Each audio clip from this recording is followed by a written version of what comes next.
911, what is your emergency? There have been 2 gunshots. Okay, where's the shots coming from? The daughter came over here and said that somebody shot her parents.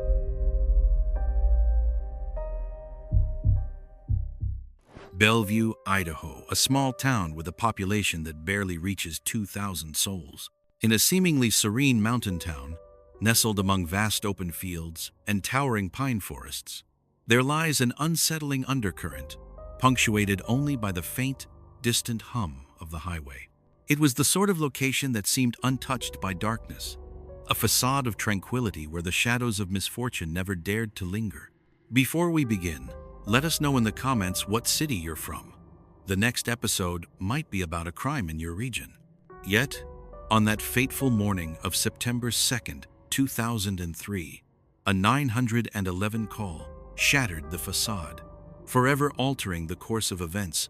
At 6:20 a.m., the air was thick with tension as dispatchers answered a frantic call from a 16-year-old girl, her voice trembling with fear and urgency, barely discernible beneath the weight of her sobs. "My parents, they're gone." In the quiet town where secrets lingered, there lived a woman named Sarah Johnson. As the officers approached the Johnson residence on Morning Dew Drive, an unsettling silence enveloped the scene, drawing their attention immediately. Devoid of any signs of a struggle, windows remained intact, untouched by force, and the door stood firmly closed, offering no clues to the mystery within. Only an eerie silence lingered in the air. In the dim light of the master bedroom, the scene unfolded. A chilling discovery awaited as they found Alan and Diane Johnson, their lives intertwined in a moment that would forever haunt the walls around them. In a matter of moments, the detectives understood the grim reality before them. They were confronting a chilling double homicide.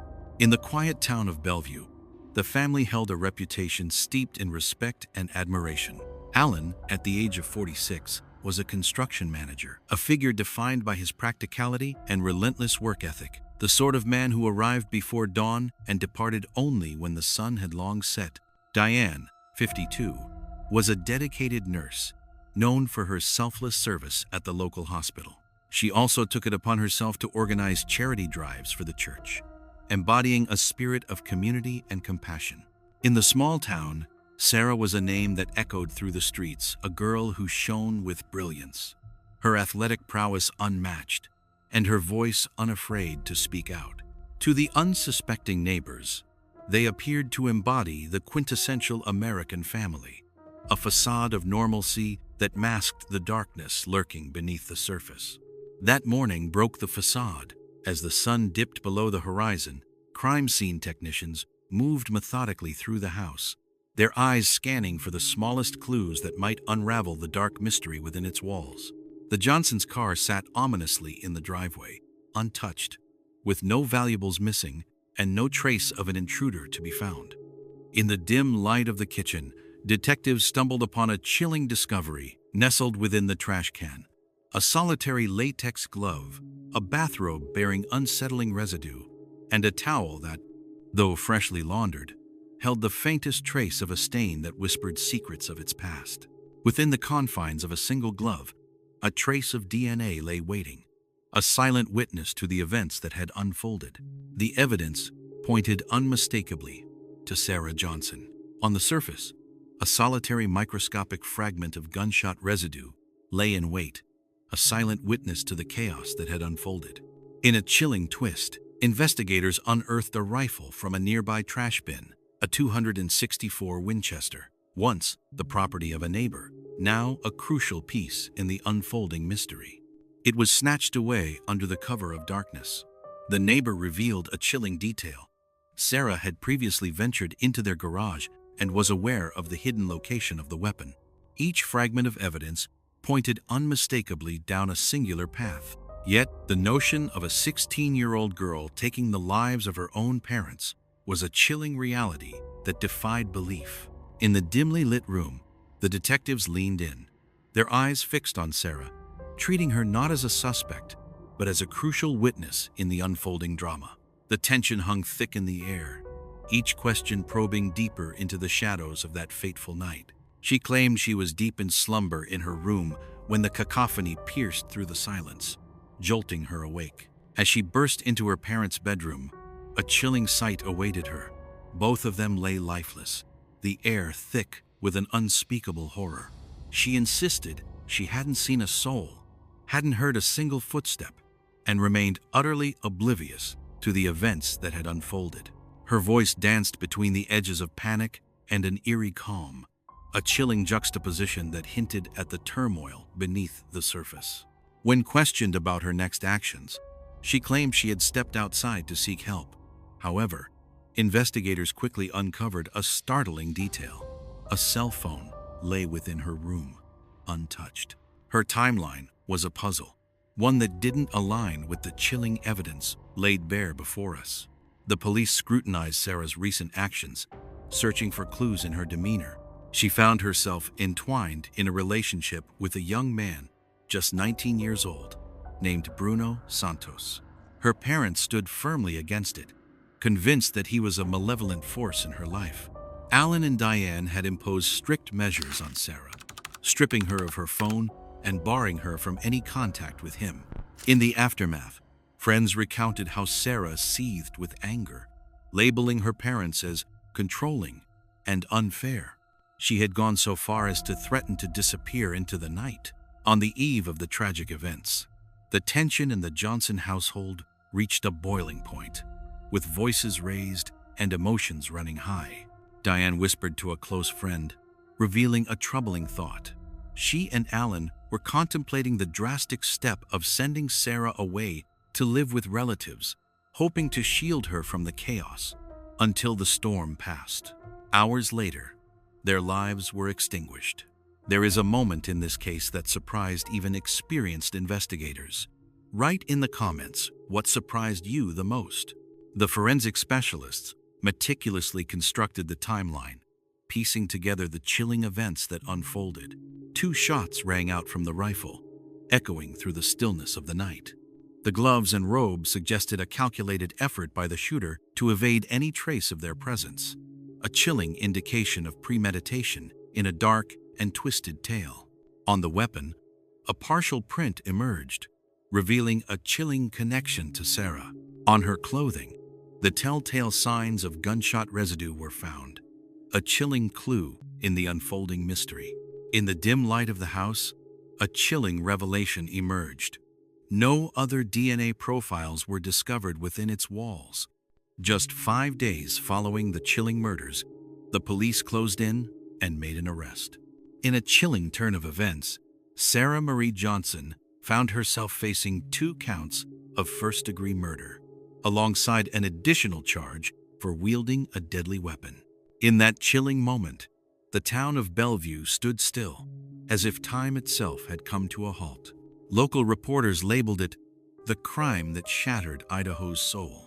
How could a seemingly perfect teenager, a homecoming court darling, a cheerleader, be capable of committing the unthinkable act of killing the very people who nurtured her? As the trial commenced in the early days of 2005, the courtroom buzzed with anticipation, every seat occupied by eager spectators. Prosecutors meticulously constructed a case, weaving together the threads of forensic science to unveil the truth lurking in the shadows. It was a meticulously planned act, fueled by a potent mix of rage and rebellion.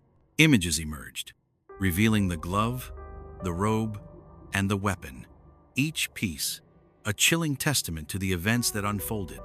They recounted the chilling details of how the gun had vanished from the neighbor's garage, a location Sarah was all too familiar with. They proposed a theory that was as clear as day. In the shadows of desire, Sarah found herself drawn to Bruno Santos, a name that echoed in her heart like a whispered secret. Her parents stood firm in their decision, unwavering and resolute. In the chilling early hours of September 2nd, she made a fateful decision. If freedom was out of reach, she would eliminate the barrier that held her captive. The defense presented a starkly contrasting viewpoint.